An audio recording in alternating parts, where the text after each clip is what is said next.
Let's push this back to paganism, because I'm still very fascinated with it, because you mentioned that this is kind of, what it might be some like groundwork that we can use to work with paganism, because you mentioned that it's you alluded to that it's polytheistic, that they believe that there's multiple different gods.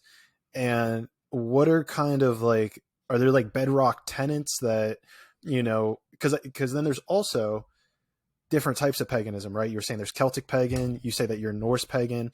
So what's kind of like this umbrella of paganism, and then what differentiates between different types of paganism in general? So again, this is a huge topic and very, very hard to cover. That's why I have an entire channel of over almost 300 videos now that talks about it. But the way I boiled it down, so this is my personal way that I oversimplified it to make sense of it, and a way that I can shift it over to other viewpoints and understand it. It's what gods do they venerate? Who, in the sense of ancestors or people, do they venerate? And what spirits do they venerate? And once you can kind of answer those questions for whatever paganism you're trying real to quick, what do you mean by venerate? I don't think I'm venerate as far as like, like worship. I don't typically say worship, because I think that's just from my time in Christianity. I don't typically say worship, but venerate in the sense of giving offerings or speaking with or working with, performing rituals too, such as that. Okay. So who do they actually worship, for anyone else out there? So, you look at the Nordic or Germanic people. Okay, what gods do they follow? Okay, they followed Odin, they followed Thor or Woden or, Donar, and then, okay, what people did they venerate? Oh, they had heroes. They also had ancestors. They called heavily to their ancient kings. Okay, what do they believe in spirits? Oh, they worshipped in sacred groves. They used, even the Celtic region within Germany, they, worshipped the oak tree. They believed in reincarnation. That's, part of spirit. And so that gives you a better idea of the Germanic region. Well, then you take those concepts of the gods, the people that venerate in the spirits, you move down to ancient Greece and you start investigating it more. And so everyone's going to be different, and everyone's going to have their own interpretations of everything. But when I boil it down to the gods, the folk, the people and the spirits, that's how I understand these things. Is that it's basically just whoever it is that they're worshiping. So it seems like then at a high level, paganism is almost, and please correct me wherever I kind of am wrong on this, paganism is almost just being polytheistic and then venerating, we'll use the word venerating, meaning worship, venerating, those gods and then certain traditions. And is paganism almost like the most recent or the last cultural, I guess that's probably not the right way to phrase it, but is it like the most recent or the most modern way of basically just being polytheistic?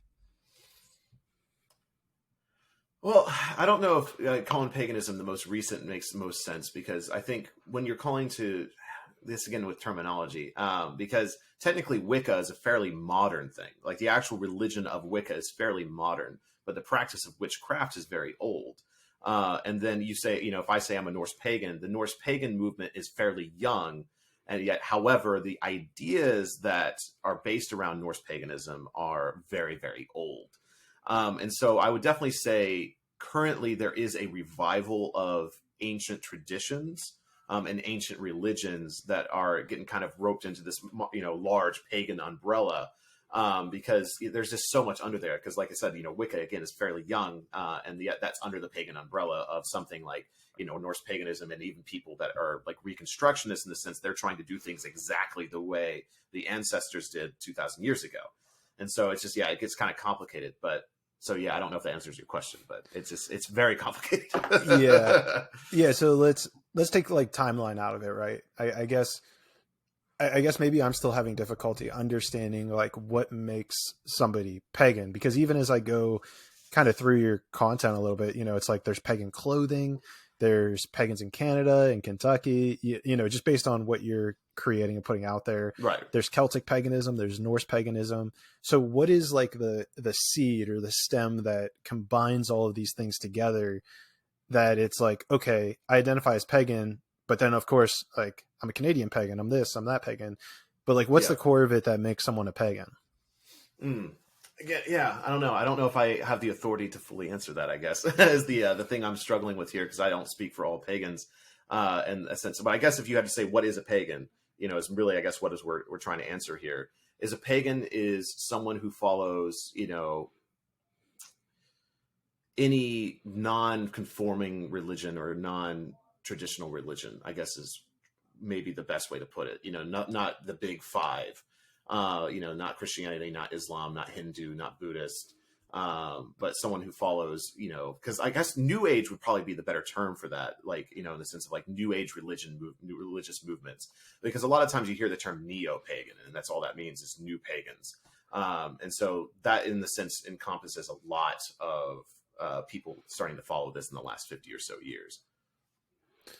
Okay. So then this might push you a little bit, but let me know. I'm pushing your understanding here. So then if paganism is everything that's outside of the big five, then where comes in that separation of, because I've heard of Wicca before. I haven't found someone to bring on the podcast about Wicca, but from your understanding, what's then the difference between paganism and Wicca? Gosh. Let me get a chart. I need to draw something over here. I feel like, because, I think the best way I can talk about this is because you watched my Celtic paganism video and I kind of address it here a little bit, is Celtic paganism was before Wicca in the sense of the ancient Celtic belief system. And then Wicca started popping up in the 1900s and was heavily influenced from Celtic paganism, but is ultimately its own new thing. And that's where we get a lot of, the timeline does exist because a lot of it is timeline.